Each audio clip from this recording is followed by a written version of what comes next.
Hi there guys, welcome back. This is Deepak Kumar, co-founder of TradeHers. So இந்த வீடியோவில் நம்ம Nifty review preview பார்த்தலாம். அதே மாதிரி பேங்க் நிஃப்டி எப்படி இருக்குன்னு பார்த்தலாம். ஃபஸ்ட்டு நான் நிஃப்டி எடுத்து வச்சுருக்கேன். நிஃப்டி பார்த்தீங்கன்னா ரீசெண்ட் டேஸில் ஒரு நல்ல ஒரு ஹை மூவ்மெண்ட் இருந்துச்சு. அதுக்கப்புறமா அங்கேருந்து எவ்வளோனா 25,000 கிட்ட இருந்து 24,400 கிட்ட வந்துச்சு. ஒரு ஃபால் இருந்துச்சு, ஒரு கரெக்ஷன் தான். ஃபால்னு சொல்ல மாட்டோம். கரெக்ஷன் வந்ததுக்கான ரீசன் மேஜராக நம்ம பார்க்கறது என்னென்னா, ஃபஸ்ட்டு வந்து நம்ம இந்தியாவில் வந்து திருப்பியும் கோவிட் கேசஸ் கொஞ்சம் அதிகமாக வர ஆரம்பிச்சு. 257 கிட்ட வந்துட்டு ரிப்போர்ட் ஆயிருக்கு. அதனால் இது ஒரு என்னென்னா ஒரு பயம், மக்கள் மத்தியில் ஒரு பயம். ஏன்னா கோவிட் அப்போ தான் கிராஷ் வந்துச்சு, பயங்கரமான கிராஷ் வந்துச்சு. அதை பற்றி நம்ம பார்த்துருந்தோம். திருப்பியும் அந்த கேசஸ் வர ஆரம்பிக்கிறதுன்றது ஒரு சின்ன ஒரு பயம் இருக்கும். மேஜர் கிடையாது, ஒரு பேனிக் இருக்க தான் செய்யும். இது வந்து ஃபஸ்ட்டு ரீசன். செகண்ட் ரீசன் நம்ம பார்க்கும்போது எஃப்ஐஎஸ் பார்க்கலாம். ஏன்னா நம்ம ரீசெண்டாக பார்த்தது என்னென்னா, எஃப்ஐஎஸ் வந்துட்டு செல்லிங் சைட்லேருந்து சில மாதங்களாக தான் வந்து பையிங் சைடு வர ஆரம்பித்தாங்க. அதனால தான் மார்க்கெட் வந்து அந்த லோவில் இருந்து நல்ல ஒரு ரெக்கவரி பாயிண்ட் கொடுத்துருக்கு.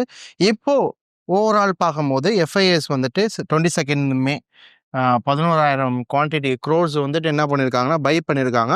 ஆனால் செல் பண்ணது பார்த்தீங்கன்னா 16,000 க்ரோர்ஸ் கிட்ட செல் பண்ணியிருக்காங்க. அதனால் ஓவரால் பார்க்கும்போது -5,000 க்ரோர்ஸ் கிட்ட 5K க்ரோர்ஸ் கிட்ட என்ன பண்ணியிருக்காங்க செல் பண்ணியிருக்காங்க. ஆனால் டிஎஸ் வந்து அதுக்கேற்ற மாதிரி பை பண்ணியிருக்காங்க. கிட்டத்தட்ட ஒரு ஒரு 1,300 கோடி கிட்ட வந்து ஓவராலாக வந்து மார்க்கெட்டில் செல் நடந்திருக்கு.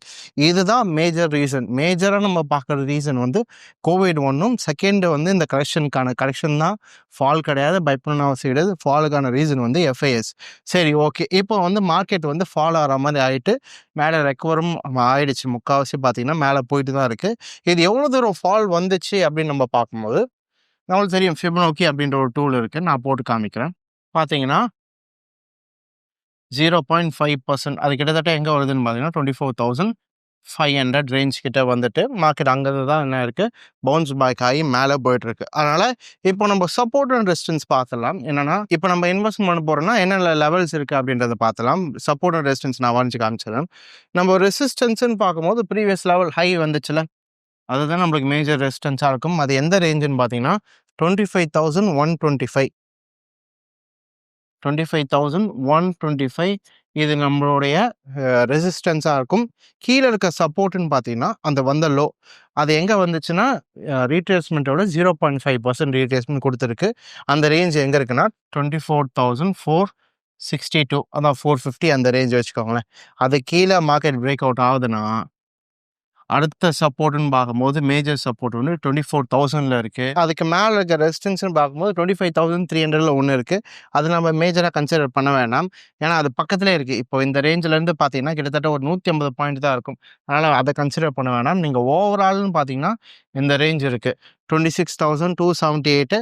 அதுக்கு நடுவில் எதனாச்சும் உங்களுக்கு சப்போர்ட் அண்ட் ரெசிஸ்டன்ஸ் வேணும்னா நான் வேறு டூல் வச்சு நான் போட்டு கொடுக்குறேன் உங்களுக்கு. அதே ஃபிபனோக்கி வச்சு ப்ளேஸ் பண்ணும்போது பார்த்தீங்கன்னா நடுவில் நான் அந்த 100% மட்டும் எடுத்துக்கிறேன். 100% ரேஞ்ச் எங்கே வருதுன்னு பார்த்தீங்கன்னா 25,650 அந்த ரேஞ்ச் வருது. அதனால் ரெசிஸ்டன்ஸ்னு பார்க்கும்போது 25,100 அந்த ரேஞ்சை வந்து வாட்ச் பண்ணுங்கள். அதான் ப்ரீவியஸ் ஹை கிட்ட வந்துடும். அந்த ப்ரீவியஸ் ஹையை மார்க்கெட் உடைக்கதா என்ன பண்ணுதுன்னு பார்க்கலாம். அப்படி பிரேக் அவுட் ஆச்சுன்னா அடுத்த ரெசிஸ்டன்ஸ் வந்து 25,640, அங்கேருந்து ஒரு 540 பாயிண்ட் கிட்ட வரும். அதையும் பிரேக் அவுட் ஆச்சுன்னா ஆல் டைம் ஹை வந்து 26,300 கிட்ட இருக்குது. ஆல் டைம் ஹை போகிறதுக்கான சான்சஸ் எல்லாமே இருக்குது. அதே மாதிரி ஆல் டைம் ஹையை உடைக்கிறதுக்கான சான்சஸும் அதிகமாக தான் இருக்குது. நம்ம நல்லா புரிஞ்சுக்கணும். இங்கேருந்து நம்ம இன்வெஸ்ட்மெண்ட் பண்ணிகிட்டே இருந்திருக்கலாம். அதே மாதிரி மார்க்கெட் நம்மளுக்கு ஒவ்வொரு லோ கொடுக்கும் போது நாங்கள் எப்போதுமே சொல்கிறது என்னென்னா, இன்வெஸ்ட்மெண்ட் ஆப்பர்ச்சுனிட்டி தான், அது கிராஷ் கிடையாது. இன்வெஸ்ட்மெண்ட் பண்ணுறதுக்கு ஆப்பர்ச்சுனிட்டியாக யூஸ் பண்ணி இந்த ஆழமாக என்ன பண்ணிக்கலாம், இன்வெஸ்ட்மெண்ட் பண்ணிக்கலாம். அதனால் நாளைக்கே மேலே போயிட்டு இந்த 25,600 வரைக்கும் போயிட்டு திருப்பி ஒரு கரெக்ஷன் வருதுன்னா அது ஆப்பர்ச்சுனிட்டியாக பாருங்கள், தவிர இதை ஃபாலாக பார்க்காதீங்க, கிராஷாக பார்க்காதீங்க. ஸோ எனக்கு தெரிஞ்சு நிஃப்டி புரிஞ்சிருக்குன்னு நினைக்கிறேன். இப்போ நம்ம பேங்க் நிஃப்டி பார்க்கலாம். ஸோ நம்ம பேங்க் நிஃப்டி போகிறதுக்கு முன்னாடி நம்ம ஏற்கனவே அனௌன்ஸ்மெண்ட் பண்ணியிருந்த மாதிரி வர சண்டே பார்த்தீங்கன்னா கிஷோர் சார் வந்து யூடியூப்பில் ஃபஸ்ட் டைம் லைவ் வராரு. இந்த லைவ் எதுக்காகனா, நிறைய பேருக்கு வந்து நிறைய டவுட்ஸ் இருக்குது. ஏன்னா ட்ரேடிங் எத்தனை வருஷமாக பண்ணுறோம், என்ன தப்பு பண்ணுறோன்னு தெரியல. அதே மாதிரி எமோஷன்ஸ் நம்ம பார்க்கும்போது நிறைய எமோஷன்ஸில் பிரச்சனை இருக்குது. எமோஷனால் லாஸ் பண்ணுறதும் சரி, எமோஷனலாக மார்க்கெட் கூட போய் சண்டை போட்டு மேஜர் அப்படியே அக்கௌண்ட்டை வாஷ் பண்ணுறதும் சரி, இந்த மாதிரி நிறைய விஷயங்கள் பண்ணிகிட்ருக்கோம். இது எல்லாமே கிளியர் பண்ணுறதுக்காக அவர் லைவில் வராரு. இந்த லைவில் முன்னாடியே சொல்லியிருந்த மாதிரி சர்டன் இது இருக்குது. என்னென்னா ஸ்டாக்ஸ் வந்து அனலைஸ் பண்ண முடியாது. இது நீங்கள் நார்மலாக பேங்க் நிஃப்டி இது மட்டும் இல்லாமல் ட்ரேடிங் பற்றிய queries வந்து நீங்கள் தாராளமாக என்ன பண்ணிக்கலாம், லைவ்ல கேட்டு தெரிஞ்சுக்கலாம். அதனால் வர சண்டே 6 PM கொஸ்டின்ஸோட ரெடியாக இருங்க. கம்பல்சரி என்ன பண்ணிக்கோங்க, ஜாயின் பண்ணிக்கோங்க. ரொம்ப யூஸ்ஃபுல்லாக இருக்கும். ஸோ இப்போ நம்ம பேங்க் நிஃப்டி பார்த்தலாம். பேங்க் நிஃப்டி நம்ம பார்க்கும்போது இது வந்துட்டு நீங்கள் லோ டைம் ஃப்ரேமில் பார்த்தீங்கன்னா அது ட்ரெண்ட் லைனாக இருக்கும். நம்ம இப்போ டெய்லியில் காமிக்கிறேன். லோ டைம் ஃப்ரேம் ட்ரேட் பண்ணுறவங்க இப்போ டெய்லி 1 ஹவர்லையோ இல்லை 15 மினிட்ஸ் ட்ரேட் பண்ணுறவங்க இந்த ட்ரெண்ட் லைன் நீங்கள் ஜாயின் பண்ணிக்கலாம். அந்த ஆல் டைம் ஹைலேருந்து இப்போ ரீசெண்டாக வர ஹை வரைக்கும் நீங்கள் என்ன பண்ணிக்கலாம், ட்ரெண்ட் லைனாக ஜாயின் பண்ணி நீங்கள் என்ன பண்ணிக்கலாம், ட்ரேடிங் பண்ணிக்கலாம். இப்போ நம்ம இந்த இதுலன்னு பார்க்கும்போது இது சில பேர் வந்து ட்ரையாங்கிள் பேட்டர்ன் சொல்லுவாங்க. சில பேர் வந்து என்ன ரொம்ப ஈஸியாக சொல்கிறேன், சில பேர் வந்து சைட் வேஸ்ன்னு சொல்கிறாங்க. இதை நம்ம ஈஸியாக புரியறதுக்கு சைட் வேஸ்ன்னு எடுத்துக்கலாம். சைட் வேஸில் மார்க்கெட் இருக்குது. அது எந்த ரேஞ்சுன்னு நான் போட்டு காமிச்சிடுறேன், சப்போர்ட் அண்ட் ரெசிஸ்டன்ஸு. இதுதான் இப்போதைக்கு சைட்வேஸில் நம்ம மேஜராக ட்ரேட் பண்ணக்கூடிய ரேஞ்ச் என்னன்னா 55,687 ரெசிஸ்டன்ஸ் ஆகவும் 54,432 இது வந்து நம்மளுடைய சப்போர்ட்டாகவும் இருக்கும். இன்கேஸ் மார்க்கெட் இந்த சப்போர்ட்டை உடைச்சதுன்னா ஏற்கனவே ஒரு லோ வந்திருக்குல்ல, அது எங்கன்னு பார்த்தீங்கன்னா 53,500 அங்கேருந்து பார்த்தீங்கன்னா கிட்டத்தட்ட ஒரு 900 பாயிண்ட்ஸ் கிட்ட மார்க்கெட் கீழே சப்போர்ட் இருக்குது. அதையும் பிரேக் அவுட் ஆச்சுன்னா 53,000 அங்கேருந்து ஒரு 1,500 பாயிண்ட் கீழே தான் என்ன இருக்குது, சப்போர்ட் இருக்குது. இப்போ நீங்கள் மேலேன்னு பார்க்கும்போது பெருசாக எதுவும் கிடையாது. ஏன்னா ரெசிஸ்டன்ஸ் வந்து ஆல் டைம் ஹையில் இருக்கனால ரெசிஸ்டன்ஸ் கிடையாது. நீங்கள் வந்து 55,600 இருக்குது, 56,000 இருக்குது. நீங்கள் என்ன பண்ணலாம், மேஜராக நீங்கள் ஆல் டைம் ஹை கூட எடுத்துக்கலாம். ஆல் டைம் ஹையை உடச்சிட்ட பிறகு கூட நம்ம அடுத்த ரெசிஸ்டன்ஸ்க்கு நம்ம வெயிட் பண்ணலாம். இந்த 2 லெவல்ஸ் இருக்குது. சரி, இந்த 2 லெவல்ஸை உடச்சா என்ன ஆகுறது, அதுக்காக நம்ம வரி பண்ணிக்கணும்னு அவசியம் கிடையாது. எந்த டூல் யூஸ் பண்ணிக்கலாம்னா ஃபிபோனாக்கி இருக்குது. ஃபிபோனாக்கி வந்து நம்ம ஆல் டைம் ஹையில் இருக்கும்போதும் சரி, ஆல் டைம் லோவில் இருக்குது, வேறு டேட்டாஸ் இல்லைன்னா அந்த மாதிரி டைம்லலாம் ஃபிபோனாக்கி ரொம்ப யூஸ்ஃபுல்லாக இருக்கும். சரி, நான் ஃபிபோனாக்கி நான் போட்டு காமிக்கிறேன். போட்டு பார்த்தோன்னா 3 லெவல்ஸ் 0.618 எடுக்கிறேன். 0.618 எங்கன்னு பார்த்தீங்கன்னா 57,600 அங்கேருந்து கரெக்டாக 2,000 பாயிண்ட் கிட்ட இருக்குது மேலே.